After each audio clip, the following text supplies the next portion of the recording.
Como é que funciona as garantias constitucionais do concurso público aqui no Brasil? Olha só, está aparecendo para você aí na tela, administração pública. O que é administração pública no Brasil? Essa palavrinha aqui, ó, administração pública. Cara, no Brasil, a gente se remete a um decreto bem antigo de 1967, tá? Que diz que toda administração pública no Brasil é administração direta e administração indireta. Aí tem União, tá? Os estados, o Distrito Federal e os municípios. E dentro dele tem a administração indireta, que são as autarquias, fundações públicas, sociedade de economia mista e empresas públicas. E botei alguns exemplos de administração direta. A administração direta é quando a própria Constituição manda o próprio ente federativo prestar o serviço por ele mesmo. Por exemplo, já reparou que dentro da organização da União existe, por exemplo, o Ministério da Justiça. Lá dentro tem 3 polícias: Polícia Federal, Polícia Rodoviária Federal e a Polícia Penal, que são os antigos agentes penitenciários federais. Então a própria União, ele mesmo faz concurso público, ele contrata, é regido pela 8.112 de 90, que é o Estatuto dos Servidores Públicos Civis Federais, ligado à União, mas também tem servidor da administração indireta, autarquia, que é ligado pela 8.112, como é o caso do INSS, e você tem colaboradores, servidores públicos dos estados do DF, por exemplo, a Polícia Militar, a Polícia Civil do DF, outros órgãos do DF, de outras áreas.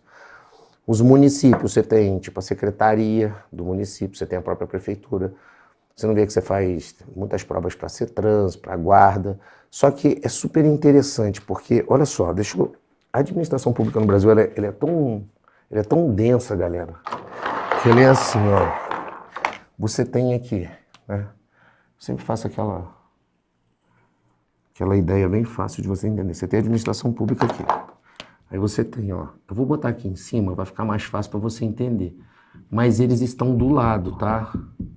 Melhor, eu vou botar do lado, porque se eu botar em cima, você vai achar que tem hierarquia. E na verdade não existe hierarquia, tá? Ó, você tem aqui a União, você tem os estados, você tem o DF e você tem os municípios.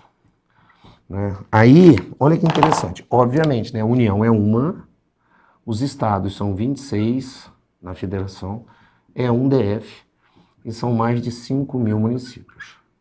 Cada um deles, eles são autônomos, então a Constituição Federal deu a competência para cada um deles.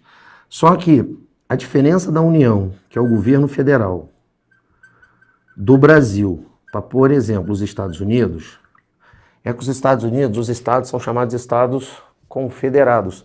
É como se fossem vários países mesmo se juntarem e resolveram fazer um pacto. Então a autonomia lá nos Estados Unidos é muito grande. Por exemplo, a autonomia para legislar sobre direito penal. Eles podem legislar. No Brasil não pode. Aí é onde começa a bagunça. Brasília é onde está situado os maiores prédios da União.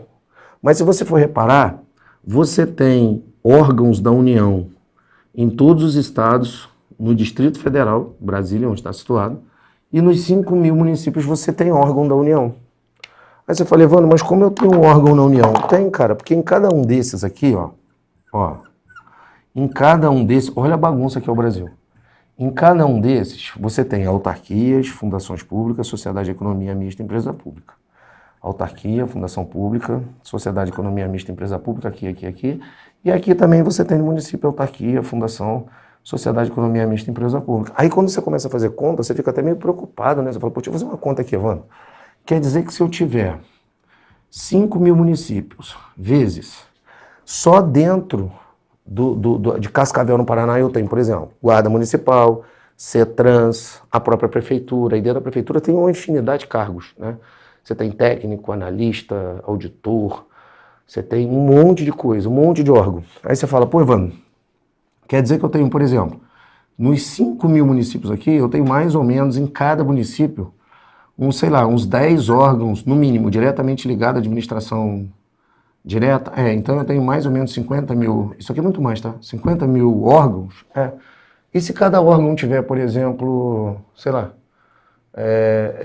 eu vou jogar para baixo, tá? Tiver pelo menos cada órgão, uns 100 servidores. O que acontece com isso aqui? Você teria 5 milhões, né? É isso mesmo? 5 milhões de servidores rodando o Brasil afora? Não, tem muito mais. Muito mais. E reparou, você pega Cascavel. Eu tenho Cascavel, tem prefeitura, tem guarda, tem isso, tem aquilo, tem papá, tem área de saúde, que é regido pelo município, então é concurso público. Aí só aqui você tem tipo Cascavel, Toledo, Corbélia, Medianeira, Cafelândia, e aí vai, cara, é tanta cidade. Uma hora tenta pesquisar no Google as cidades do seu estado, você vai ficar louco, tem cidade que você nunca ouviu falar, e todas elas têm administração. Só que o grande problema é que você tem a União se metendo em tudo quanto é lugar. Isso aqui é um exemplo. Você já reparou, dentro dos estados, aí é óbvio, né? Você está dentro dos estados, está dentro dos municípios. Então você, mais da metade dos municípios brasileiros tem órgão do INSS. Pode reparar. Tem órgãos federais. Isso só do Poder Executivo. Aí você pega aqui para complicar e você coloca Poder Executivo, Poder Legislativo, Poder Judiciário e o MP, que não é poder, mas está lá. Tanto que em Cascavel tem um prédio do Ministério Público da União. Tem um prédio da Defensoria Pública da União. Mas também tem prédio da Defensoria Pública do Estado. Mas também tem prédio do Ministério Público do Estado. Aí você fala, pô, Evandro, então o que acontece é que a União é como se fosse um prefeitão? É, prefeitão. Mó maluquice, né? Por exemplo, eles são autônomos, ok? Mas vocês já ouviram falar no impostômetro? Então, 95% do imposto pesado, grosso, vai tudo para a União. Não é igual aos Estados Unidos, que cada estado tem a sua própria linha tributária, por isso que eles vão ter a reforma tributária. Então, para alimentar isso tudo aqui, que são milhões e milhões de cargos, existe o artigo 37 da Constituição Federal de 1988, no inciso 2, que diz assim, toda administração pública, seja ela direta, ou seja, União, Estado, DF, município, ou indireta, autarquia, fundação, sociedade, economia, mistura, empresa pública, deverão respeitar os princípios da legalidade, impessoalidade, moralidade, publicidade e eficiência. E no inciso 2, deverão fazer provas de concursos e provas de títulos. Então você tem que fazer concurso, não tem para onde sair. Então a garantia constitucional do concurso público vem exatamente daí.